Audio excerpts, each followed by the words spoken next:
welcome to another episode of Story and Things, a podcast that reviews stories. And also we talk about things. Sometimes. Actually, spoiler alert, we don't talk about things. We just kind of sit here and look at each other in the eyes. Oh, look at each other in the eyes for 2 hours straight compilation. I'm your host, Cheli. And I'm your host, Yajaira. And we wanted to, before going on and talking about this story. Yeah, we wanted to say hi. How are you? We've been through a lot. Can we be honest? Yeah. We filmed Malice months ago. Yeah. Honestly, when we filmed Malice, it had already been a while since I had read it. Mm-hmm. But I was so down for that book. I just want to say that. Yeah, same. But it's May. I'm not going to date us. It's May.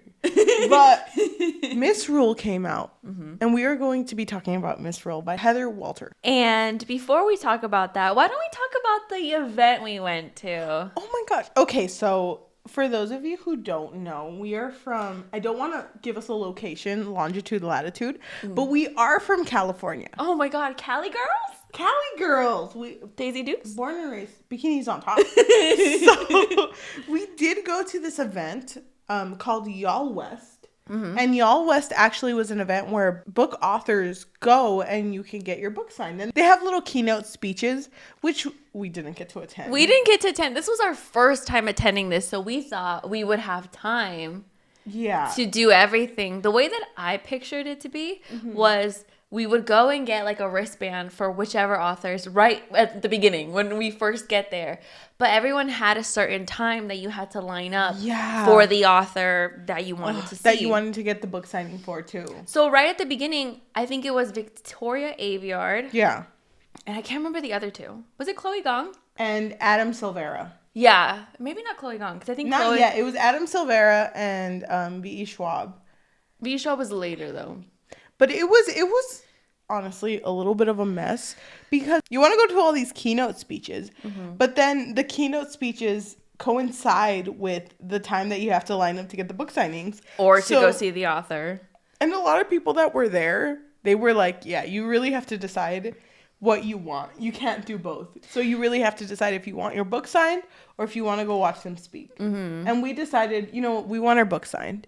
And honestly, can I just say that the book signing was better than I expected? Same. It was so nice. It was, because you would expect a book signing to go quick, like 5 seconds. Okay, thank you for being a reader. Anyone listening, if you're into K-pop, I thought it was going to be like a high touch where you just like line up. That's what I thought too. Where you just like line up and the artist is in a table and then you just kind of like high five them. Okay, bye. Love your books. I know. I literally thought that was what was going to happen. Yeah. So they would sign the book. All right, thank you. Bye. Mm-hmm. But it was so much more intimate than that. It was really nice because they like took the time to talk to you and to basically thank you for reading their book. Because we met, I'm going to bring up the one that was like the most impactful to me, and it was Tahereh Mafi. Oh, yeah. We met the author for Shatter Me. And This Woven Kingdom. She was so sweet. Dude, I was starstruck by her. She literally looks like a Disney princess, doesn't she? She has like big eyes and she's so pretty. Yeah. And I was just like, oh my God, she's real. She's right there. And she was just so sweet. Like everything she said made her real. I don't know if that sounds weird. No, I get it. But you read a book and you don't, you know who the author is, but you don't really think about the author who's behind it. Yeah. And then all of a sudden they're a person and it's like, oh my God, you wrote this. Your hands? You really did that? Erin Warner type bitch? I told her that. Wait, should we go in order though? Should we go from the morning? Okay, so we showed up. We showed up at the event. We showed up with our friend Melissa, by the way. Shout out to Melissa. Always the freaking down type bitch. Yeah. Thank you for being down. We love you, Melissa. She's great. She was actually the one who told us about this event. Because we didn't know. We didn't know. And can I say, we printed out bookmarks. We did. Because we thought it was going to be like more tables. There would be more tables around so that we can just like leave our bookmarks in random places. And it was funny because we kept making jokes throughout the day like, does anyone want bookmarks? You got a lot of books there. Do you need a bookmark? I don't know. A bookmark for that? Those damn books. But we didn't give out any bookmarks. We were too shy. We were way too not there nervous. Yet. No, but we'll get there. We showed up in the morning, and as soon as we showed up, we realized there was already a line for the signings. And I really wanted Adam Silvera. I really wanted Victoria Aveyard, but I didn't know how quickly Taher Mafi's line would be after her. Yeah. So I was like, I don't want to miss her because the line was really long. And so I was scared. I was like, no, I don't want to miss her because she was the one that I really, really wanted to see. I bought so many books, by the way. Oh, me too. Insert picture here. I bought so many books for the authors that were going to be there. Yeah, I went to Barnes & Noble's the day before, and dude, my fucking wallet was like, girl, are you all fucking okay?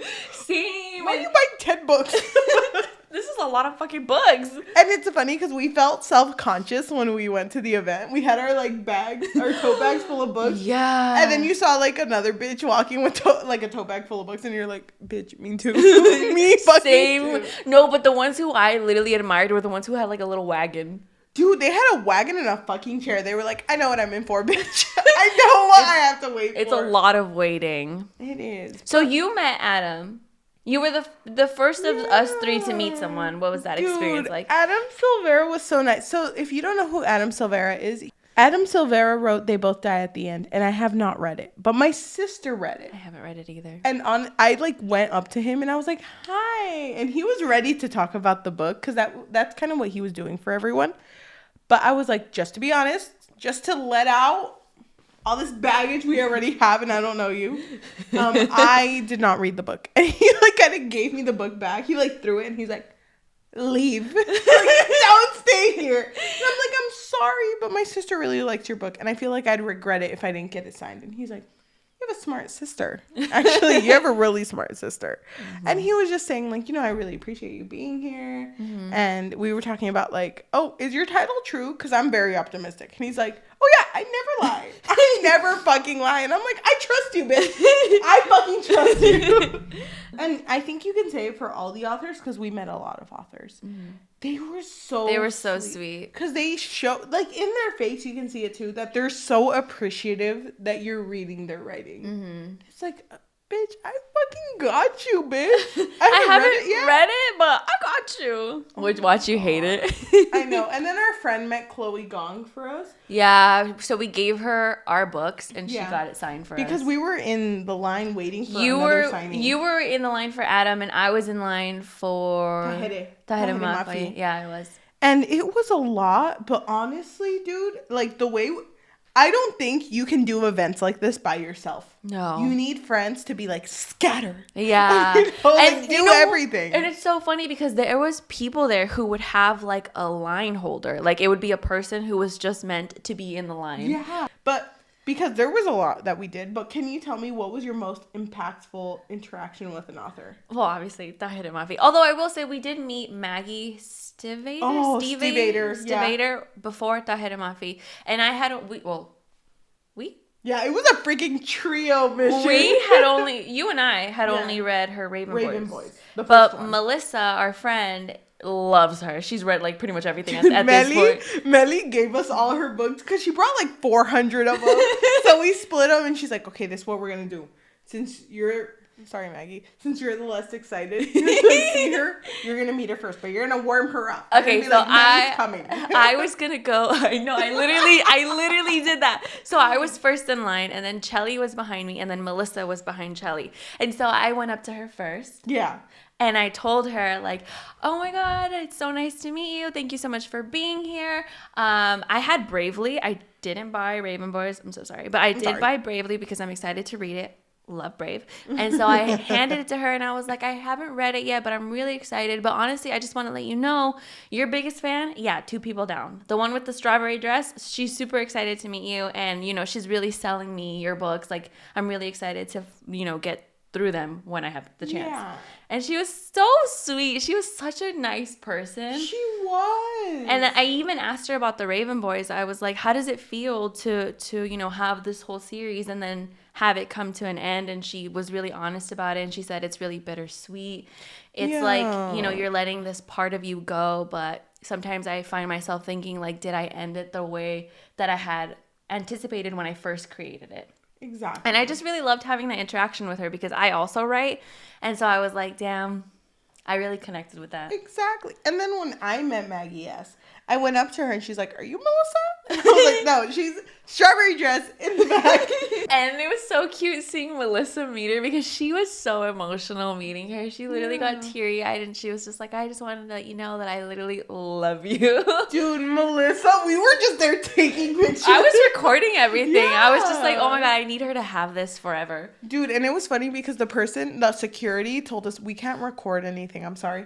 But even she recorded because she saw how much she Melissa saw wanted how big of a fan she was. So she started recording because I think she told Melissa, "Oh, I'll take a picture for you." But then she just started recording and it was so cute. And Melissa, I fucking love you. Yeah, we both love you. The fact that you love this book so much and were able to meet your favorite author, it means so much to me too. Like, I got kind of like, oh. No, yeah, same. It was more emotional for me seeing her meet her favorite author. Like, it's so sweet because, authors, they really have this power to connect to so many people. Yeah.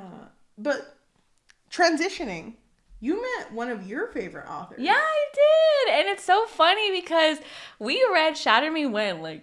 Dude, fucking 500 years ago. I don't even know. It's been a long time. It hasn't been that long. Yeah. It's been a while to the point where, I don't remember much of Shatter Me, but I know that you read everything. I read literally everything. And we just read This Woven Kingdom. Yeah, we did. Yeah. Which was perfect timing. Isn't that funny? Yeah. The stars really aligned for us. And just to mention again, Melissa told us about this event.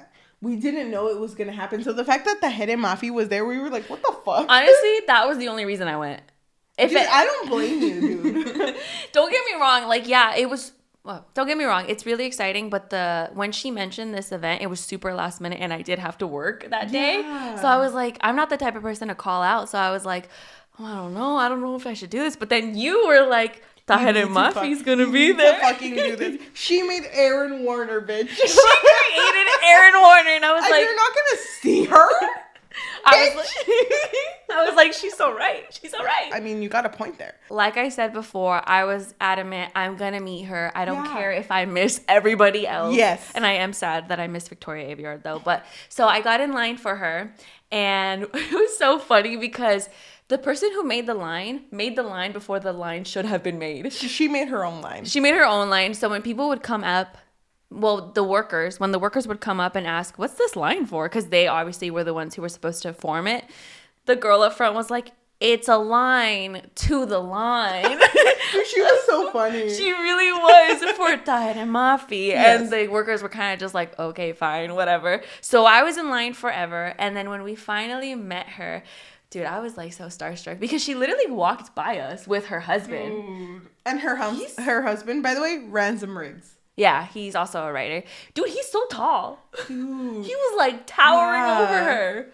But so I went up to her first because I was like, I need to get this off my chest. And honestly, it's so funny because while we were in line, it was almost like you wanted me to prep a script. Not a script, but I kept asking you, what are you going to say? What are you going to say? I mean, you can't just be here and not think, what are you going to say? What the fuck are you going to say? Did you think that I wasn't going to say anything profound? I just wanted to know because I love you so much.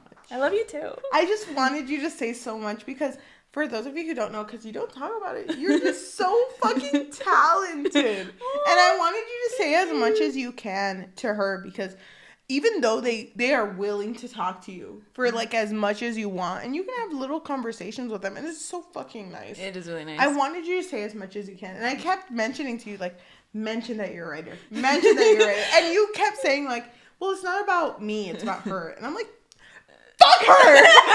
Mention that you're a writer. And that is a joke. No, I know. I love you, Tahir Mafi. You were so fucking nice. But how did it go? Okay, so I went up to her and I was so nervous, dude. My heart was just fucking pounding. So so I had bought Shatter Me, I bought Ignite Me and This Woven Kingdom, and I handed them to her, and I said, I just want to say thank you for being here. I'm a really huge fan, and even though these books brand new, my ebooks all marked up. If I could show you my ebooks, you'd be like, what the fuck? And I just told her you know, I am a huge fan of your writing. Like, I'm also a writer, and I just really wish that I could write as poetic as you, because, like, that's honestly, like, one of my weaknesses. And she was so sweet about it. She was like, oh, thank you, but honestly, like, I know that you're fully capable of it. Like, I know that you can do it. And I'm like, oh my God. So nice. But it's so funny because I was so caught up in the moment. Thank God that Cheli took pictures, by the way, because you left the live photo on. Yeah. So that's how I remember some of the things that I said to her, because I was so like starstruck that I just kept... You tried to say everything. I just kept talking, and I didn't even thank her. I was like, I just kept saying things, and I was like, how does it feel that you created one of the best book boyfriends? Like, you did that. And she was so like taken aback by it. She was like, oh, well, you know, like she was kind of flustered. She was kind of flustered about it. She was like, I don't know. I wouldn't say that. And I was like, well, say it, because I'll say it for you. I'll say it for you, girl. You created one of the best book boyfriends. And she was like, well, thank you for saying that. You know, it's such an honor to see how much love your character gets, you know, online and everything. And I was just, honestly, I was just saying so much shit. I don't even know. But I just really told her, like, thank you so much for writing this story. I wanted to talk about this Woven Kingdom, but I was so into Shatter Me, and, you know, because I read the whole thing. So I just talked about Shatter Me, and I told her, thank you so much for writing it. It really meant a lot to me, and I seriously loved the series. And I was trying to get everything out as fast as possible. And then you went after me, and how was that interaction for you? Dude, it was really nice, because if you go back and watch Shatter Me and Unravel Me, I feel a certain way about it. Mm-hmm. But the thing is, when you meet these authors, there's like a different feeling. Yeah. All of a sudden, it becomes real, because it's like, they're a person too. Mm-hmm. And they spent time. There were nights that they probably stayed up writing this. Yeah. And it becomes real, and it's just like, dude, thank you. Like, thank you for making this, because the thing is, I don't know if I'm saying this as a person or as a teacher, but I love people that write, people that read. Mm-hmm. And it's just like, you're creating worlds for people who need a little escape. Mm-hmm. And I even brought that up to her, like, thank you so much for writing, because, like, dude, it's beautiful. Yeah. Like, what you're doing is beautiful. And she was so freaking honest. She was like, yeah, I love writing, but I need to read too. Because I mentioned that I started reading more this year. Mm-hmm. And she was so sweet and so nice. And just, oh my God, just like seeing someone who wrote something that we read and talked about, it's like, what the fuck? It's like, what timeline is this? Did you hear that I said Adam was a bitch? Did you? It's so funny, because in the line, Cheli was like, should I apologize? Should I apologize? Is this my apology video? I have a scrunchie. I can put my hair up. I'm just going to wipe my makeup on. But it was really nice. It was so fun. And then also when you finished, because Cheli was talking about this Woven Kingdom with her, and that's when I was like, oh my God, I didn't even mention that one. So when you finished, I just quickly said, oh, by the way, I'm also really excited for the sequel. Like, I'm really excited. Dude, she was really nice, and her husband was also really nice. Yeah, like, they were kind of talking to each other across, and it was so fucking cute. Yeah, it's really sweet. And I'm really sad also, because I really wanted to meet V.E. Schwab. V.E. Schwab was like at the same time. In the corner too. At the same time. So I was like, maybe I should just go and, you know, try to get a signing. But V.E. Schwab was there for like 2 hours. So when I tried to sneak in, like, the people at the end were kind of like, well, I mean, she said I was the last one. Yeah. So I was like, okay, well, I'm not going to press it, you know. But we did a lot that day. After this experience, Cheli and I both realized, like, it makes us appreciate the writers even more. Even if we didn't necessarily love their stories. Well, nobody in this, you know, selection, but just in general. Exactly. And the fact that they were people who sat down and decided, I'm going to do this because I want to give it to others. Yeah. It changes my perspective of a lot of things. Yeah, same. And it makes me respect them a lot more. Yeah. So if you've ever had the opportunity to go to a book festival, or if it's coming up, I recommend you go, because it's so great. It's so fun, and they're so sweet. You meet, they're so nice, because you're all there for the same reason. Mm-hmm. So it was really nice meeting everyone. And it's so sweet. Shout out to the person who I met in the Tahiti Mafi line. I can't remember your name. I'm so sorry. I'm really bad with names. Yeah. But it was so funny, because then we started talking about just books in general that are big on book talk. And then she was kind of just like, I'm honestly just here for Tahiti Mafi. And she literally pulls out a huge stack of her whole freaking series. And I'm the one with the wagon? Yeah. And I was like, girl, how are you going to get all those signs? Because in the website it says like 3 per person, but the head mafia is so sweet. She actually did sign them all. She just I heard her tell her like, I'm gonna do a quick signature, okay? Because most of the time they'll write like your name on it, a little like personal thing if they have time. Yeah, but if you give them too much, it's like, okay, I'll just write my name. But they're so sweet because they're so appreciative of the people who like them. So, or even like if you didn't read their book, like they're still like happy for you to have their book. Exactly. It's really sweet. So we would definitely recommend, if you have the opportunity to go to a book festival, we would definitely recommend it. Now we are ready for the next one. Yeah, dude, honestly, and we're in California. We're in the hub of it all. Exactly. We're in here. Just Cali girls. Daisy Dukes bikinis on Hot Side Bitch. But don't copyright me. Katy Perry, thank you. Thank you, Katie. But you know what? After all that talk, okay, hold on. You know what I'm feeling right now? I don't know if I've told you, but I read Misrule by Heather Walter. Oh my god, I read it too. Kind of crazy. Do you want to maybe wait? I'm sorry. Nothing's filming us. Do you want to maybe talk about it? Oh my god, I'm down. I'm sorry we spent 20 minutes talking about Y'all West. We are going to talk about Misrule by Heather Walter. So if those of you who are like, you hear the name Heather Walter and you're like, who the fuck is that? It's the girl who wrote Malice. Yeah. And Malice honestly popped off on Book Talk for a second there. It did. It popped off as a sapphic novel. And honestly, I went into reading Malice. And if you want, you can look at our episode when we talked about Malice. But when we went into it, we both read it next to each other. And I did not know anything. Yeah, she had never seen Sleeping Beauty. Can you believe it? I'm sorry. Can you believe this, I'll throw my apology later. So I had to tell her the synopsis of the Disney film. Yeah. Not Maleficent, though. That's for another time. Sorry.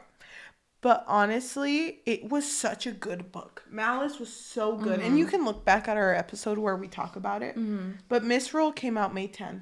And you and I were like, we gotta film an episode. We have to. So you came down here. Yeah, on a spur in the moment. No, thank you.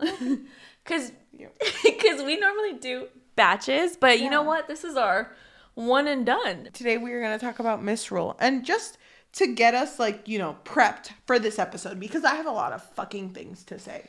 I do want to talk about a few summaries, and you can add anything you want, by the way, if I'm missing anything. Okay. But why don't we summarize a little bit of Malice? It'll be a quick summary, though, because we are assuming that you have read it if you are here in the sequel. Honestly, I'm assuming that you listen to Malice, which you can listen to on Spotify, Apple Podcasts, Amazon Music, or anywhere you get podcasts on, or also on YouTube if you wanted to watch our episode. But honestly, it is up. Honestly, if you haven't listened to it, it's fine. Shame on you. But we are it might not be up yet, but it's okay. Oh, okay. That's on me. Shame on me. Okay. That's on me. I do want to summarize it a little bit, and you can add anything you want. But Malice is a retelling of Sleeping Beauty, and we follow the story of Alice trying to survive a world where her kind is deemed as monstrous and more of a tool. She hates everyone until she meets Princess Aurora at her 20th birthday party. Her last one, by the way, before she has to die because she didn't have a true love for his kiss. It's because she's cursed. She's cursed. And if she doesn't find her true love by 21 and kisses them, she will die. So if you want to read Malice right now, go ahead and pause. Or just listen to our episode. I don't know. Or listen to our episode. Because, I mean, you should, honestly. Why are you listening to this one first? It's a little weird of you. Don't get mad at them. Bully them. Freaking out of order type bitch. Okay. Me, honestly. Are you back? Remember when I was going to read Serpent and Dove, but the third one? Dude, I love you so much, but I would have judged you hella hard.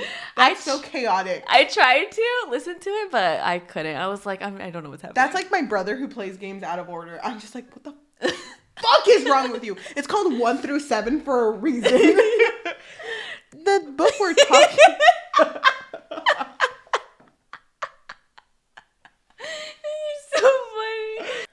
But we are going to be talking about Misrule. This is a continuation of Alice's story from Malice. And she is now known as Namara, or the Mistress of the Dark Court. And she is frantically trying to bring Aurora back from her sleeping curse, which she got cursed at the end of Malice. Spoiler alert. Mm-hmm. Through this, her journey begins, and she begins to question if Aurora's love was real or fabricated, while also dealing with a war against the High King of the Fae Court. So there's a lot of political things going on in this story. But fuck. There's a lot happening. Yes. So we have reached the point in the podcast where we are going to guess what the other person has rated it, because Cheli and I like to keep the mystery going. Dude, honestly, the thing is, it's so fucking hard because we text each other all the time now. Which, by the way, I appreciate that we text each other more often because we're best friends. But also, it's so hard to text each other because our lives are so different. Yeah, we are both so busy. I literally don't get home until like 6:30. But I love you and I think about you often. I think about you every day. Just so you know. Just so everybody knows. But I also think about your little brother often. I hope you told him I said hi. That's so funny because he brings you up. He's like, how's Cheli doing? I can help him on geometry if you Okay, we'll talk about it. We'll talk about it. Okay. We'll schedule So, later. Your thoughts on this book? Honestly, I haven't thought about it much because I finished it today. I've had a busy week. 30 minutes ago. Don't call me out. It's been more than 30 minutes. We've been sitting here for like an hour and 30 minutes. Okay, I'm sorry. But I do think that this book had a lot of moments where it was throwing so much plot at you. And I don't know how you feel about that. But the way it ended, I think you're content with. Maybe? I'm not giving you any answers. I think overall it wasn't what you expected, and you will give this a 3 out of 5. Okay. Thank you. So, I don't know. I'm trying to remember what you gave Malice. What did you give Malice? A 4? It was pretty high, yeah. Probably a 4. Probably a 4. Okay, so I'm gonna guess that you feel unsure about this one. Just because you just read it. You just read it. I did. An hour and 30 minutes ago. I did. So I'm gonna guess that you're also gonna give it a 3. Okay. Okay, so why don't we talk about the tropes that are in this book? Of course. So it is a retelling, and I wanted to mention it's an enemies to lovers the whole way through. Because remember, in Malice, it ended with Aurora being cursed to the point where when she woke up, Alice was told that she's going to wake up because of someone else's kiss that is not yours, bitch. And she's going to fucking hate you. So when she wakes up... Because her memories are going to be skewed. Exactly. So when she wakes up, through other situations that we'll talk about, she does hate her. And it's just like, I hate you, but I love you, but I hate you, but you're fucking hot, but I hate you, but I love your mind. You know, it's a lot so more. much. It's a lot more I hate you, though. It is. It's a lot of I hate yous. So. Yes. So it's very enemies to lovers. Maybe lovers? Possibly lovers. We're not really sure. So any other trope that you can think of? Well, you mentioned true love's first kiss. I think that might be a trope. I think it is too. And honestly, that is really, it plays into a big part in this whole story. Yeah, because it is brought up later on again. Yes. And that's kind of all of the tropes I wanted to talk about. Yeah, I think that's a good amount. So why don't we go ahead and talk about our 2 main characters? There's a lot of characters, but I think we should just talk about our main characters. Yeah, I agree. And then get into the plot. Exactly. So why don't we talk about Alice, who is now known as Namara. And also the mistress of the Dark Court. So, in Malice, our girl goes through a lot. She does. She is a villa, but she is also a shifter. Yes. So she has green blood, and the Graces... Okay, there's a lot of, like, different levels of magic. Yeah. She has the green blood, but the Graces have the golden blood. Yes. And the Graces are the ones who pretty much work for, like, the court or for other people. Yeah. They give out elixirs to people. Yeah. And so even though they are kind of servants, they are still treated more so normally. Yeah. While villas like Alice, no. They do not fuck with them. No, they don't. And they kind of use them as just like equipment or tools in order to, like, you know, I want to look prettier. I want to curse this person, you know? Yeah, pretty much. And also Alice would have to like mask her green blood because she didn't want everyone to know what she was, who she was. And throughout Malice, she is constantly betrayed. Yeah. Over and over again. She isn't someone who easily trusts people, but when she does trust someone, they end up betraying her. And it really sucks. So coming into Misrule, she is now the mistress of the Dark Court. She is in charge of a lot of people, and she's a leader. She's a leader. Yeah, and we should also mention that she changed her name to Nimara because Nimara was known as the first Villa. And so she wanted to take on that role that she is also perceiving herself as someone who is a trailblazer. Yeah. So that's why she took on that name, even though she is also part shifter, but she is taking on the Villa's name. So Alice Namara is now basically the voice for all of these imps, these goblins, these demons who have been deemed as disgusting and monstrous. But she's like, I'm fucking here for you guys. Yeah. But remember, Aurora fell into a deep slumber at the end of Malice because she was cursed by touching a spindle. And shout out. But she's cursed. And of course, Alice really wants Aurora back because that's the love of her life.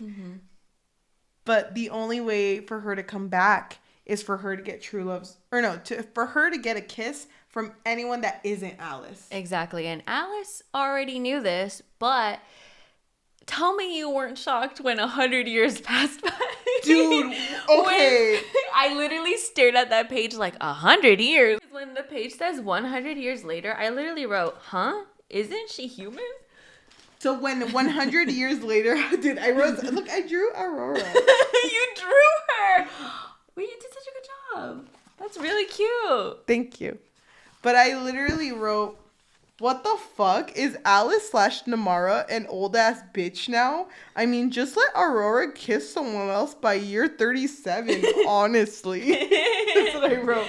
Aww. But dude, when 100 years passed, it shows you the fact that Alice loves Aurora so much that she doesn't want anyone to fucking kiss her. Because if it was me... Not just that, but she's also terrified of the idea of Aurora waking up and not remembering her.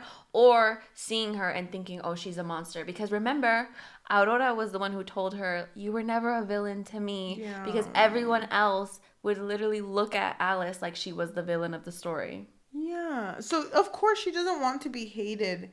She doesn't want that to happen. But to the fact that she did not let anyone kiss her for 100 years. That's crazy. Everyone Aurora knew died. Is dead, bitch. Your fucking dad? Dude. Dead. Golf accident, actually. Golf so hard, but didn't hit it the right way. Went straight up. He looked for it, went down his throat. He fucking died. Yeah. That's crazy. 4. That's like 1,000 ways to die. 4 + 2, 6 feet. Thank you. I hate it. So before those 100 years pass, Alice is in this little cave. And then this girl comes up. Oh my God. Reagan shows up and she's also a villa. And she sees Alice and fucking Alice had destroyed her ship. And Reagan was like, man, bitch, I had to swim over here. I almost drowned. Yeah. Doggy paddle and shit. Tit stroking, yeah. And it was so funny because Alice was like, oh, you were on that ship? My bad. And Reagan was like, no, I admire that. No, honestly, I'm spooning right now, actually. Yeah. So then that's when Reagan and her decide, you know what? What if we build a dark court? I know you almost drowned, but do you want to work under me? And she's like, fucking that bitch, I brought my resume. Yes, bitch. Resume? Don't need it. You're already hired. You're already in. There's only 2. You're now vice president. It's only me and you. So not really much of a triumph there, but it's okay. It's okay. You did it. Good job. So then 100 years pass by and we learn that they have gone on many missions and have liberated different species from other people, trying to destroy them.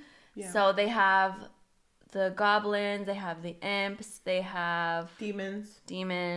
Yes. And it's Aurora and Reagan. Yes. And the shifters. How did you feel about her character in this book? Honestly, I'm not saying she changed a lot because she's still her. She's very insecure. And even though she comes off as a leader because she is very direct with what she wants, she's still Alice. Yeah. No matter what she does. Because it even mentions, like, when she's over here being like, no, bitch. She's like, why the fuck did I say that? You know, like, you see her thoughts. Yeah. I did like her in this story. I think that Alice is a very strong character, and I feel so bad for her because she has so many insecurities. And also keep in mind that she does have Mortania still in her for the majority of this book. Yeah, and Mortania was also a villa? Yeah, she was a villa. She was who placed the curse on Aurora's family. Exactly. And so she's inside of her. But how did you feel about Alice? I really liked her character. I feel like her growth was really slow in this book. Yes. Because there were times, I agree, that she would show her insecurities, but there were other times where she came off as so mean to whoever she was speaking to. And I actually liked those moments because it gave her, it gave her more character. It showed her taking on that leadership role. And I also liked how she at first was like really thankful to Mortania because she thought, oh, she's the one that gives me my confidence, right? Yes. But then later on you see that she just needed to accept that it's always been in her. Dude, and I don't know if you felt the same way, but her character was written so well with, just flip-flopping the entire time that I didn't know how the story was going to end. Like, I thought I knew, and then all of a sudden I was like, no, I'm not sure. I know. I didn't know how this story was going to end at all. Yeah. Which is good because I like not being able to guess. Yeah, I like having no brain cells. But I thought her character was amazing. Yeah, I did too. I really liked her character. But let's talk about our sleeping beauty, Aurora. Princesa Aurora. Woken up 100 years later. Derek. You know what? I know you have not seen Sleeping Beauty, but to the people who are listening, I thought it was going to be Felipe. Hello? Derek? Felipe? Not even present. Felipe? Hello? I was waiting for that name to pop up because you brought it up sad. To me. Oh, I did tell you, huh? But Derek, honestly, okay, we're not talking about Derek, but I fucking love Derek. I did too! Dude, he's such a good character. He's such a good character. I just thought that he was such a good character, but he was actually the one who woke up Aurora. So he said that, I was just fucking walking around looking for the fucking bathroom, bitch. I got lost, bitch, and all of a sudden I saw this girl sleeping, and I thought, you know what, her lips be looking luscious. Is she using Carmex type thing? What's up with you and Carmex? Are you sponsored by them? It's featuring Carmex. But, her lips look luscious and moisturized. So, like... He kisses her, and Alice busts in, and she's just ready to freaking strike. But then Aurora wakes up. And she's like, Alice? Alice? What the fuck? What the fuck, bitch? This man just kissed me, and you're standing there. And wait... Is this an old room of mine from 100 years ago, bitch? How long have I been fucking sleeping? I know I took a Zanny, but... Damn. But it hits her that she's been sleeping for 100 years.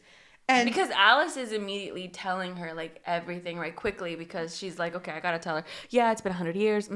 Yeah, this guy kissed you. Don't know why his kiss woke you up, but it did. She did know, by the way. She did know, but she was like, I'm going to keep that. I'm not fucking going to keep that hidden. But she wakes up, and the thing is, remember that in Malice, it said that when Aurora wakes up, she will fucking hate Alice. But she doesn't. She doesn't hate her in the way that we all thought she would. So what the other characters told Alice was that she was going to be hit with amnesia. Yes. So she wouldn't remember her in the way that things actually happened between them. So the memories would be skewed. Yes. So when Aurora wakes up and she's like looking at Alice and she's like, girl, I remember everything. And she's listing things that they did together. And she's just telling her, I remember everything. Nothing has been changed. Did you expect Aurora to actually have amnesia and hate her? Yeah. Oh my god. Dude, you almost smacked me. I'm sorry. Because I made a prediction. I'm sorry. I'm never right, by the way, so this is a big deal. But before that even happened, I wrote, when Aurora wakes up, she's going to hate Alice, and not because of a curse, but what she's done. Damn, if that isn't the biggest curse of all. Actually, I think I might have wrote that too. Dude, verbatim. I love the fact that she wasn't cursed. I love the fact that the biggest curse is what you fucking did, Alice. What the fuck? But I fucking love the whole time you were like, Alice, what are you doing? Alice, baby. Baby, stop. Stop. You're making me act up. So you were upset with Alice, is what you're saying. A little bit, but the fact that Aurora wasn't cursed and it was more the curse of seeing what you've done, I thought that was really powerful. And overall... Okay, but you're acting like she over here murdered everybody. Okay, wait, just kidding. There was literally heads, like... Don't look at those. That's Fred. Don't look at... Yeah, because like our Alice literally had heads lined up on the side.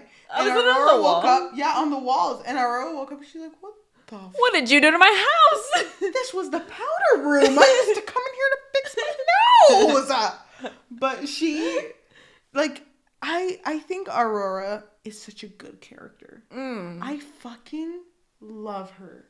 And as much as, like, I was frustrated with her with the fact that, like, you know, she wasn't taking the time to understand Alice, I also understand her perspective because she is human. Yeah. Everyone she knew is gone. And it's like... And it's just literally her. She's alone. Alice, I was about to turn in my fucking book to the library. That was 100 years and 2 months late. You know the fee they're going to give me? They're like, bitch, the library doesn't even exist. There's not been a library in 90 years. That's worse. Then collections is going to come for me. I like Aurora a lot. But what do you feel about her? I felt a mixed feeling with Aurora. I 100% understand why she would be upset when she woke up. Because I wrote on my book, shocker, I never write on my books. I wrote on my book that, she's going to be pissed. Like, I know she's going to be pissed. Yes. And I completely understand why she was so angry with Alice. But I just hated how long it took for them to get to a place where they would be okay.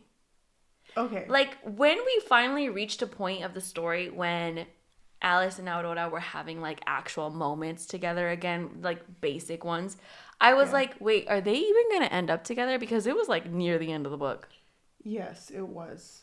I started to ship her with someone else. So no, I did. What? Yeah, because Reagan was actually really sweet to her. I just didn't like how long it took for them to get to a place where I was content. But I do understand Aurora's character 100%. I understand why she would be really upset. I just kind of wish that they would have listened to each other more earlier in the story. Well, to transition, how did you feel about their relationship? You want to start? There was 2 love interests, kind of, for both characters. Reagan was Alice's right-hand girl, and they kind of had a little thing. And it was actually really cute. Remember in the story when Reagan tells Alice/Namara that they wanted you to see yourself as a completely different person, but you are you know what I mean? Yes. Like, I don't know how she said it verbatim, but the way that she told her, like, you mean a lot to us, I thought that moment was so cute. Yeah, it is really cute. And I mean, to have someone love you for your flaws too, because Alice wasn't perfect, Namara wasn't perfect, but Reagan was like, I'm by you through fucking whatever, bitch. Through anything. I'm here. You're not going to get rid of me. But then go to Aurora, who was kissed to life by Derek. And Derek is like, I'll fucking protect you. Like, I don't want anything romantic. I'm not going to force you into romance. But I want to build a new life for everyone with you. And it's like... And it's so funny because he's actually... He's a prince. Yeah, and he was there to infiltrate, but, you know, things happen, so. Exactly. But there's these 2 love interests. But what I liked and what I appreciated, because even though I did feel really bad for Reagan and Derek, fuck But I love Derek too. Fuck Derek. But I like the fact that even though these two things were happening, Aurora and Alice always gravitated towards each other. Mm. There was this one scene where I was just like, which one? You don't have to be next to each other all the time. It was the scene where Reagan died.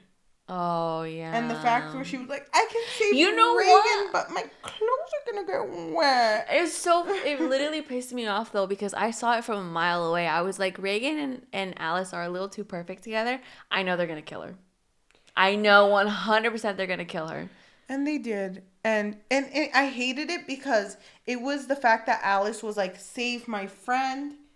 And, thinking logically, I shouldn't go in the water because it's too cold and I might get a little bit of a stomach. No, Tanya wasn't letting her. But Aurora's all the way over there. Yeah. And the fact that she was thinking logically and not wanting to save Reagan, but then all of a sudden, I'm next to Aurora, bitch.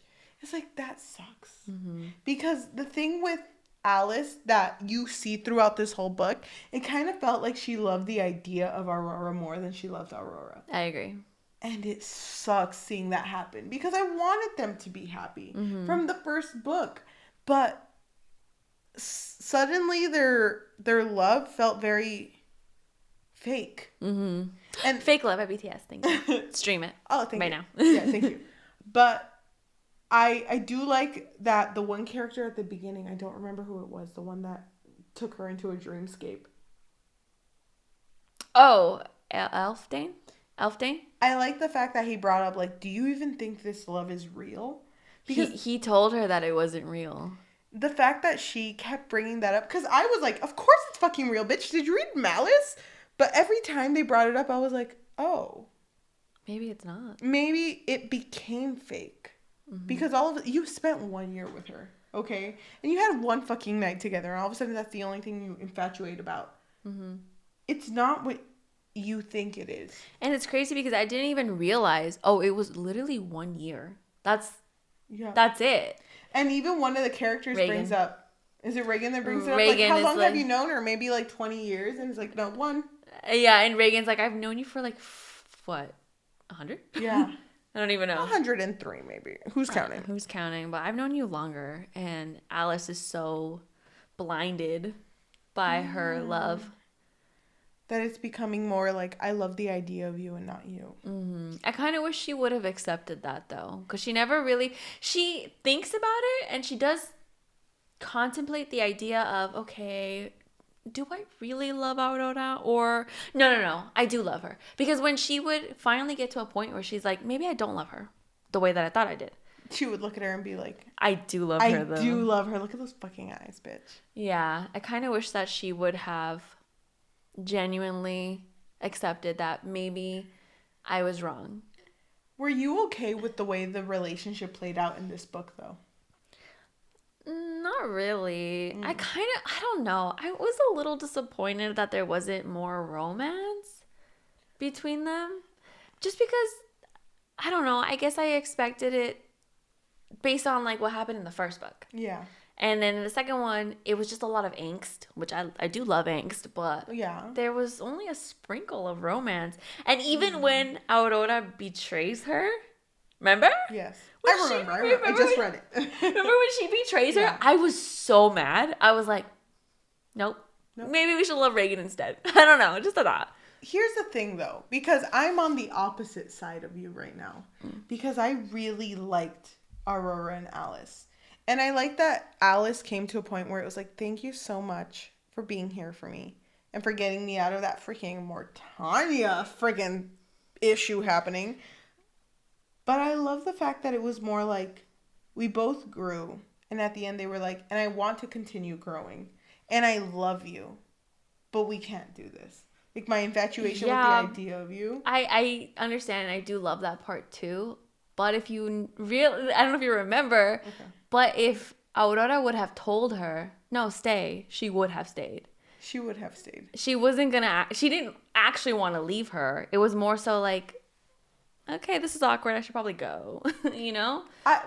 Yes, I agree that Aurora would have made her stay if she had said it. But the thing is, they both knew each other so well. And I know you're a fan of soulmates. Yeah. They were soulmates. I think that they were meant for each other. Mm-hmm. But the thing is, not at that time. Yeah. That's what I feel like with them. Mm-hmm. And they're both such passionate people that if they had continued to stay with each other at the point, at like the end of the book, they would not have grown as people. Yeah. So I like how that played out with their relationship. Overall relationship, 4 out of 5. 4 out of 5. 4? 4 out of 5. Really? Mm-hmm. What about you? But there wasn't a whole lot. I was fine with it because the thing is... But there was a lot of... She slept for 100 years. Yeah, if you had done that to me, it would have been a little upsetting. Okay, but you would have been so upsetting that you would have betrayed me, knowing full well that the person you were betraying me with probably most likely wanted to kill me. You'd forgive me. No, I wouldn't. Okay, fine. Let's move on. No, I think their relationship was like a 2. In this one. Okay. In this one. In the first one. 5 out of 5. 5 out of 5. 5 out of 5. But in this one, I just felt like there was too much coldness. And it was just... But I understood the coldness. I get it too, but like... Do you know what I mean? Like, I wish there was more romance. I understand what you mean because the thing is, when I read this book, When in Cold, did not see any spoilers or anything because we read it when it came out. Hello? I did not expect it to play out the way it did. I didn't either. I thought they were gonna reconcile a lot earlier. Or even, I thought that this book was gonna take the span of a few months. Mm-hmm. And at the end, she was gonna wake up and be like, hi, bitch. You know? No, but I am glad that she didn't wake up and was like, oh my God, babe, I missed you. I am really glad that it didn't take that turn. Yeah. And I do understand why she was so angry because, hello, everyone she loves is dead besides Alice. Yeah. But I just wish that there was more. If I would have read this book alone and not Malice, there's not really a whole lot to their relationship. There isn't. But I mean... Overall, I do like how it ended, though. Yes. With them just realizing, okay, we need some time apart. So the story ends with, okay, so there's a lot that happens in this story. There's a lot of political stuff happening. Yeah. Alice goes against the High King of the Fae Court, which is Orin, and it's just like so much is happening. And then Rose shows up again. Remember Rose? You remember her? Yes, I do remember Rose. She was a fucking bitch. And by the way, spoiler alert, still a fucking bitch. She's an even bigger bitch, if you can believe it. Dude, when she showed up, I was literally like, oh, not this bitch again. Not her again. Yeah. Out of all the ones that lasted, all the graces, you? This one? Although I will say I did feel really bad for her in Malice. I did. For a second. But the story ends, No, was it Rose that killed him? Rose killed him. Hello? Rose fucking coming and saving the day. I'm gonna have the last laugh, bitch. Ding. Okay, it was a bow and arrow. So I think they get that. So Rose kills Orin and she tries to grab the staff, his staff, and it burns her. Yeah. And so then I think it's Aurora. Oh no. Aurora is wearing a crown. Yes. And it's actually her lineage crown. So his power gets transferred to her. So she is now the Golden Fae. She's a fae. Good for her. She did that. But the story ends with... Wait, before you go on. Okay. And when it's revealed that she is the Golden Fae, it brings up that poem, the Golden Green. And so we realize, oh, that's Aurora and Alice. That was so cute. It was really cute. I think I can find it, but I literally wrote, bitch, please. Like, I can't. So them being together is supposed to create like a new species, right? Or a new kind of power. Because, there's always been this divide between fae and human and mortal. And villas and shifters. Exactly. So it's saying that, we need to cooperate. Mm. And Alice and Aurora were going to be the start of this, the start of the cooperation. Mm-hmm. And, oh my gosh, the ending is basically them freaking starting this new court. starting this new kingdom of like, you know what? Everyone's accepted, bitch. But at the end of the book, it's revealed that Alice is, even though she's happy that everything is turning out the way it was. And Mortania is gone, by the way. She's Mortania out of her body. And she's with the love of her life.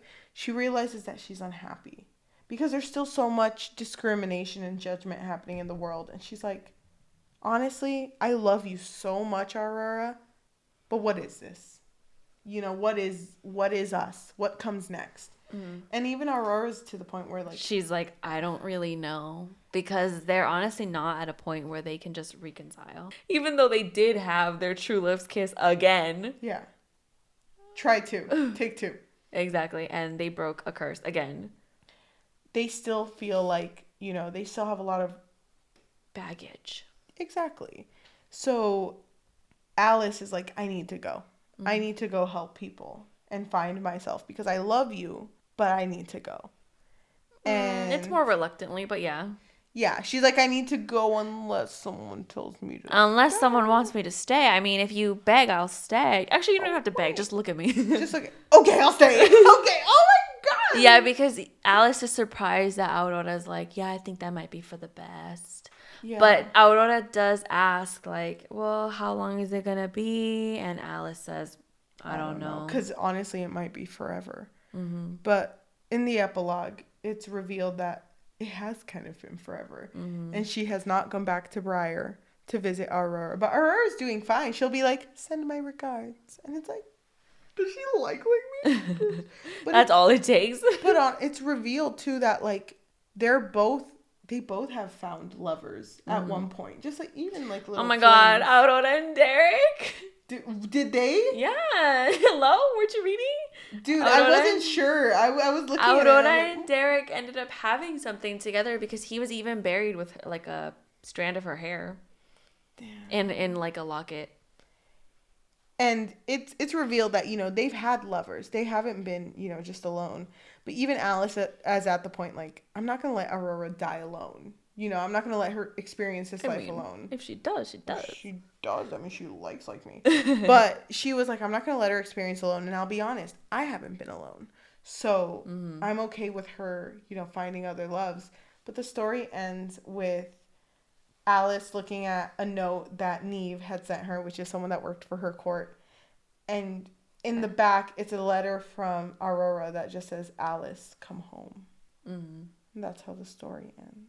Well, it ends with her saying it's time to break another curse. Time to break another curse, bitch, which just means she's going home, bitch. She packed her bags already, bitch. She's been ready for 100 years. She's like, I never even unpacked, actually. I don't even think this fits me anymore. It's been packed for that long. But how did you feel about that reveal of Derek and Aurora? Okay. I was surprised because remember that whole interaction?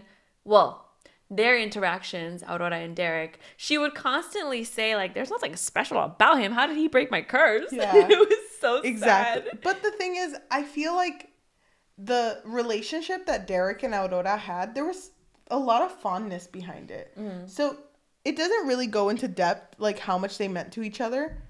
And I know, you know, he was buried with a strand of her hair, but even then, I feel like the relationship transcended more than just physical attraction. Like, they really did care about each other. So I thought that was, I mean, I didn't mind it. It hurt my heart that they both had different lovers. Yeah, but it makes sense. Because they've been apart for so long. Exactly. And they're trying to find themselves. They are. They're trying to figure out who they are without the other person. But I was shocked. But with the ending, with that note, it's really sweet. When I finished reading it, I immediately went to the living room and I was still a little teary-eyed because it did make me cry. It did? Why? That's so funny. I feel like you and I are very different because I feel like I need more and you're just like, give me one word and I'm done. I'm melting. The last page could have literally said bitch and I'm like, me too, bitch, me too. Dude, I was so fucking... I was happy. I was content because it just shows that no matter how much time passes, they still loved each other. And a lot of shit happened between them. But, like, I mean, they both did love each other. And the fact that they said that Alice was going to break another curse, it's like... But what curse are they referring to? Them not seeing each other. They're like the whole, like, you know what? I'm gone. It's like, no, I do want to be back. Yeah. Yeah, I mean, I don't remember how much time had passed, but it had been a long time. 100 years again. Oh my god. Because then Alice was like... Punctual. 100 years? I thought we were at year 67. I did like the ending. I just wish there was a little bit more to it. Like what? You wanted spice? No. I'm good without the spice. It's fine, whatever. I just wish that there would have been like a clear indication, like, okay, yeah, I'm going home. Or they see each other. Or even like them seeing each other. Them having a moment like where they could literally just look at each other and just smile. Exactly. And that would have been enough for me. But just that whole like, oh, we're going to go break another curse. It's like, it felt too vague for me. And also like Aurora, she never really apologized. Like ever. She didn't. But did you think she needed to? Yeah. She literally betrayed her. She did betray her, but she kind of slept for 100 years. I don't know if you noticed. Oh my god. Okay, move on. You killed someone's mom and dad. Okay. They kind of deserved it. They kind of died of old age. They kind of deserved it. I'm just saying. I don't know. I kind of just wish that she would have apologized at least for something. Yeah. I was also really annoyed by Aurora always saying things like, oh, you're addicted to her power. But it's like, when did she ever reveal that she was addicted to Mortania's power? She didn't even talk about Mortania that much. Ever! So the fact that Aurora was like, I know Mortania's controlling you. And it's like... You literally... I can't. Bitch! But anyway, so the part where Aurora betrays Alice, I wrote, Play Traitor by Olivia Rodrigo. On the book, I wrote that. I was like, oh my god. Dude, She did that. Honestly, I don't have much else to say about this book except for moments I wanted to talk about with you. Okay. I just want to mention. Okay. I do wish there was more love, but I am happy with their relationship. But I also want to bring up, how did you feel about Alice and Neve? So Neve was the leader of the Starlings. Which was the Shifters. Yes. I understand what they were doing with her character because there was a shifter that betrayed Alice. Cal, never forget. In Malice. And she was kind of messed up with her because she was like, I was betrayed by a shifter. And so you're a shifter. That means you're a fucking bitch. So that means that I'm just going to keep my eye on you because I know that you're going to betray me. But I do like how their lives kind of paralleled. Yeah. I think that their relationship mattered a lot to me. Mm-hmm. But honestly, I don't feel any certain way about it except for that. Really? I really liked their relationship together. Because I thought it was so sweet that she finally has this realization. Like, oh my god, I've been a bitch this entire time to her. Me? A bitch? Me? Can you believe it? Yeah. I really liked that moment because... She literally was, even because we're mostly in Alice's perspective, or we are in her perspective, huh? Yeah. We are in Alice's perspective. So the whole time we think, oh my God, she is obviously in the right here because she doesn't trust Neve for whatever reasons. But then when she finally realizes, oh wait, I've actually been prejudiced towards her. Yeah. And I've been really unfair. Yeah. I really liked that moment between them. And also that moment when Neve, quote unquote, betrays her. And Neve tells her, well, isn't that what you expected anyway? Yeah. I really liked that moment. I like when she came out about her relationship with Torin. Mm-hmm. And then when the leader Alice, to the demons. And then when Alice brings up, like, oh yeah, I know about you and Neve. Torin's like, she told you? Oh my god, wait, hold on. She told you I like her? She told you we slept together? Oh my god. Don't say that. Yeah, it was cute. Yeah. I really, really did like Reagan. Sorry, Ronald Reagan. Stop. I really did like Reagan a lot. Mm-hmm. When she died.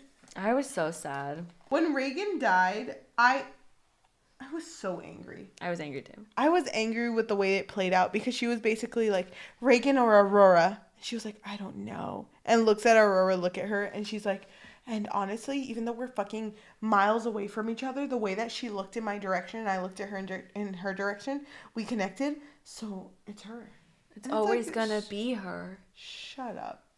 I was so sad about Reagan. Because Reagan basically drowned. Yeah, she drowned. And she drowned the way she would have. Which is a parallel to when she showed up to her cave in the beginning. And drowning, by the way, oh my God. Yeah. That's one of the worst ways to go.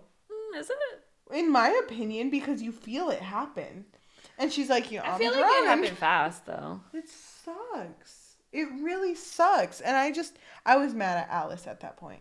Because she showed up to Aurora and she's like, you saved me, Alice? I know. And it's totally like she just completely disregards the fact that she literally just let one of her best friends die. If not her best friend. Who she knew longer than Aurora. Exactly. And it makes me so mad.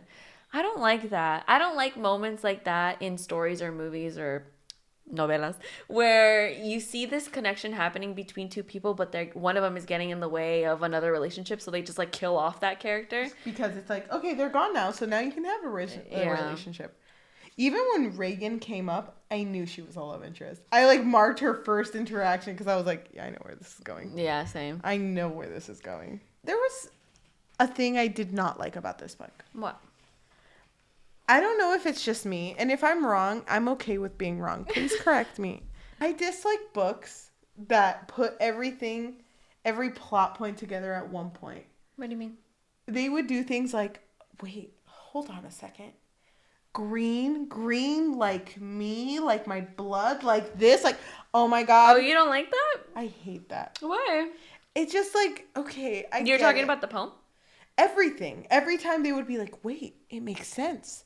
You're the Fae because you were meant to be the Fae. And then they go into like this long explanation. Don't you see? In the writing of this person, they said that the Fae would be this and you're this and that's why you're the Fae. And it's like, oh my gosh, you're right. It's like, okay, I'm not here to be Sherlock Holmes. But they're trying to cut all of the loose ends. I know, but I just didn't like how it went. But don't you think that they're just trying to cut any loose ends? Yeah, but I would rather... Can you think of another example? I marked an example, actually. Give me a second. Okay. I just hate the indecisiveness. That's what I hate. Because there are points where Aurora's like, I love you. And Alice is like, oh my God, she likes me. And then 2 pages later is like, but does she like me? And it's like, she just told you. And I understand that there's a lot going on between them, but it was every 2 pages. Every once in a while it would be like, I love her. Do I love her? I do. But does she love me? Yeah. I remember that. I hated that. I get it. I was not down for that. Mm-hmm. And I like the fact that it's written in the perspective of Alice, because I mean people are indecisive like that. Mm-hmm. But I was getting tired. And it's long, and it happens frequently enough for it to tire us out. Yes. But can I talk about the biggest scare of my life? I would say the century. Literally. When I thought Callow had died. Oh my God, same. Dude. Her bird? Callow is her pet bird, and there was one part where Callow fell on the floor, and was splayed out, and it was like unmoving, couldn't hear a heartbeat. I thought Callow was dead. Not my fucking bird. All her powers released. I know, seriously. Well, Callow was the only one who was faithful to her, so. Yeah. And even at the part where she figured out Callow was alive, and she was like, you needed to stay in the dungeon. And it says, Callow chirps in retaliation. And it's like, oh my God, that's so cute. I just put a sad face when she died. Right there. I wrote, Callow! No, Reagan. Sorry, I just found it. Oh, okay. So you didn't care about Callow. I did care about Callow. I hated. Yeah, when that moment happened with Callow, I was so scared. I was like, this is it. This is where I'm checking out. If that bird dies, I die. At the end of the book, when Alice is like, you know what, Aurora, I gotta go. I gotta go help people. And Aurora's like, bet. Go ahead. At the end of the book, when Alice is leaving and she's getting on Chaos, which is her horse, and Aurora's like, you know what? You don't have to travel like that. Don't be ashamed of your powers. She's like, you're right, babe. You're right. And she becomes a dragon, right? And flies away. Mm-hmm. I wrote, okay, I want to read that scene. Her eyes glitter, and I grin back at her. Yes. Without a second thought, I command taloned wings to rip through the fabric of my shirt and lift me in the sky. A tail elongates through the base of my spine. Chaos vaults with me into the air. Mane streaming in the breeze like the tail of a comet. And I just wrote, holy shit, flying horse. Because she basically picked up her horse and her horse is like, what the fuck? We're in the air now. Horses can't take that much. There was a horse that came into one of my rooms once and was literally like, what the fuck? Close space. Horses are dumb. So you took your horse into the air. Don't call them dumb. Sorry. Apology video now, please. I want to say sorry to all the horses out there. Oh my gosh. I just thought that part was really funny to imagine. Overall, that was a read. I did, in fact, read it. I just want to say, allegedly, she read it. Star out of star, did read it. Star out of star. Instead of putting stars, just put, I read that. I read that. Thank you. Don't ask me any further questions. Quotes, thank you. Quotes, Cheli, 2022. Exactly. But is there anything else you want to say? I don't think so. I think I'm ready to talk about how I feel about it. Okay. I think I'm good too. I mean, there's so much to this story, and I definitely recommend for you to just go and read it because there's so much happening. Yeah, and can I just say, I'm a little shocked that Book Talk isn't talking more about Misrule. Malice was everywhere as a big sapphic book, and I thought when Misrule came out, because you and I were excited. We were so excited. We were like, we're going to go buy. I bought it the day of. Did you too? I bought it the day after. Oh, yeah. No, I bought it the day of. Yeah. I went the same day you went. Because I literally called them the night before they closed, and I was like, you guys going to have Misrule, yes or no? Because it's a bit of a drive, so I need to know. And they were like, yes, it's going to be in. And we both went to Barnes & Noble's, by Different the way. times, but Different like whatever. times. But when I went, they only had 2 books left. And I was like, oh, fucking thank God. Really? Yeah. Because I went to go eat with my sister, remember? Oh, yeah. So I went and they only had 2 books left. They probably had more in the back, though. Probably. But I remember when I grabbed it, I was like, oh my God. Thank fucking God. Because if I had made this drive and they would have been like, no, Misrule, sorry. I wanted to buy Malice, too, but the ones that they had there were both, like, damaged. Yeah. The covers were damaged. But I do want to know, how did you feel overall? Well, I do want to say that I really love Malice, the first book. And I know it's going to be a little bit confusing because we did release the episode last week. Yeah. But we filmed that months ago. We did. And I honestly feel like I really enjoyed it more than I did after the first read, if that makes sense. Yeah. So, sometimes when you read, you have to let it sit for a second. Sometimes you have to think about it, meditate. And I think I had given it a 3.5. And I think I'd give it like a solid 4. Because I actually, I really, really did like the story. Okay. I really liked Alice and Aurora, especially Aurora. I was obsessed with Aurora's character, remember? You would know if you listened to our episode on Spotify, Apple Podcasts, Amazon Music, or anywhere you listen to podcasts on. Thank you. Thank you. And going into this book, it was different from what I expected, but that's not a bad thing.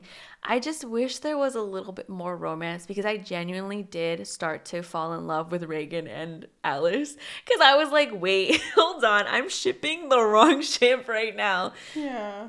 And I do agree with you. I do see them as being the perfect for each other as soulmates, but just meeting at the wrong time.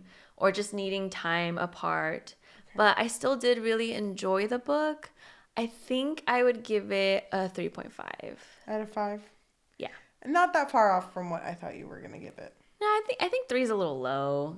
I think 3.5 is a good indication of how I felt because I did really enjoy it and I did love the world building. I really liked the introduction of other species and I really cared about all the characters, honestly. So I just wish that there was a little bit more romance because I think this is the end. This is it. This is it. And it makes me a little sad. That it ends like this. Yeah. I wish there was a little bit more. Even like one more paragraph, I would have been good. I would agree with you on a lot of points. That this book I was really, really excited for. I don't remember what I gave Malice, but I think I would also give it a 4. I think you gave it a 4.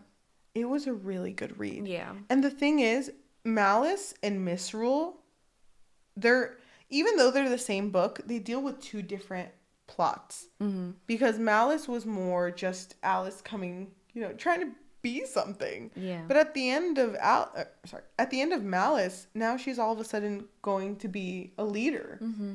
And it was a lot. And I hurt so much to the fact that Aurora didn't want to give Alice a chance for a really long time. Mm-hmm. It hurt so much. It really did. That angst cut deep. And I didn't ship Reagan and Alice, but if for some reason that had happened, I would not have been opposed to it. Mm. Because it was to the point where it didn't even look like Aurora liked Alice anymore. Yeah. So it hurt, but I really thought that the way that Heather Walter dealt with their relationship after all that trauma that they gave to each other, mm-hmm. I thought she dealt with it in a very realistic way. Mm-hmm. They both coped with it in a realistic way. And just the fact that true love was such a big thing in this book. Yeah. It really meant a lot to me. It was very sweet. And it's bittersweet, too. Mm-hmm. Because, you want them to end up together. You want them to be each other's lovers forever. Exactly. But then you also have to realize that they have to grow as people. Mm-hmm. And I do really like how this story ended. Mm-hmm. I think I would give it, I know you said 3's low, but I would give it a 3 out of 5. Really? It was a good read, but not what I expected. Same. At times, and this is not like an insult at all, but at times I felt like I was reading a different story. I did too. If I had read this not for the podcast and in my own time, I think it would have taken me a long time to get through this book. Same. Because we had to finish it within like 2 days. Yeah. So I'm not gonna lie. Sometimes I was like, I have to keep going. Dude, remember that night I told you I got halfway? Like, that was my goal, to get halfway through the book. And I think that was Thursday night. I think it was Wednesday, because you said you were going to finish Thursday night. Exactly. So on Wednesday, I was like, I'm going to get halfway. I did get halfway, but that was a freaking journey, dude. I literally had to okay, let me give myself a 5-minute break because so much is fucking going on. Mm-hmm. And it wasn't happening fast enough for me. Yeah. So that's why I think I give it a 3. No, I get it. It wasn't what I expected, but I didn't hate it. Same. I'm just surprised more people aren't talking about it because it is a really good book. Mm-hmm. And I do really like the world that Heather built. I do too. I hope she continues it. I don't know. Trilogy maybe? I don't know. Maybe. I don't think it would be a trilogy though. It felt very endish to me. But there's so many species though. There's so much happening in this world. Well, what else is going to happen? They're going to be happy and be like, oh, let's solve this issue. If I'm honest, that is actually something else that I wish she would have delved more into, was Alice saving people from, whatever situation they're in. I wish that would have been a little bit longer. Honestly, I wanted to see her finding herself. Yeah, and even if Heather Walter writes little novellas about what their life was like in those 100 years, mm-hmm. that would be interesting. Because I'm interested to figure out what happened between Derek and Aurora. I know. Oh my God. Or what happened between Alice and whoever she was with during mm-hmm. that time. Mm-hmm. I'm not 100% sure if it was true love. Because I really, like you said, there were a lot of moments where I was like, does Aurora like her? Because I feel just an infatuation. Yeah, because I was like, I don't know if she even likes her anymore. Yeah. I don't want this to come off as me not enjoying the story. It's just more so a question. I also kind of wish that we would have gotten a sense of who Alice was without Mortanya in her brain anymore. After. Yeah, because when Mortanya left, she was just like, yeah, she's gone. Yeah, exactly. And wait, let me ask. Mortanya?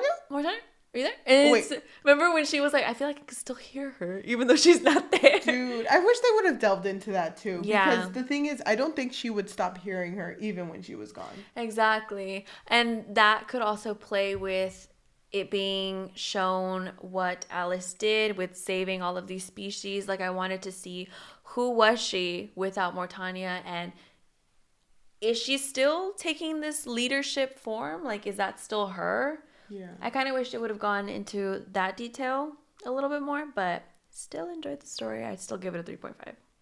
And I still give it a 3. But I think we're done. We made it to the end. Oh my gosh. I'm so glad you came this weekend to film this. I missed you. I missed you too. It's been so long. It's been 9 weeks since you looked at me. I don't know if it's that long. I just want to say thank you for everyone who listened to our podcast. If you're listening on Spotify, Apple Podcasts, Amazon Music, or anywhere you get podcasts on, thank you so much. If you want to leave a review and maybe 5 stars, I think it's illegal to give below 5 stars. And if you do, it is. Allegedly. And if you do give below 5 stars, you actually wake up in a hellscape where you are Derek. Sorry. That's so bad. But if you can leave 5 stars, that would mean a lot. Also, if you want to talk to us, if you want to talk to your friends, families, loved ones about us, the best way to get exposure is through word of mouth. So we would really appreciate that. If you listen to us and watch us on YouTube, thank you so much. If you would like to like, comment, subscribe, and hit that notification bell so you can join us every Tuesday when we post videos. We've been doing really good, though. It's been consistently Tuesdays. You've been doing really good. Thank you. You're the upload girl. Thank you. If you want to join us on there, that would be really nice. And comment what you think about this book. Because like I said, I'm a little shocked that Book Talk is not talking more about this book.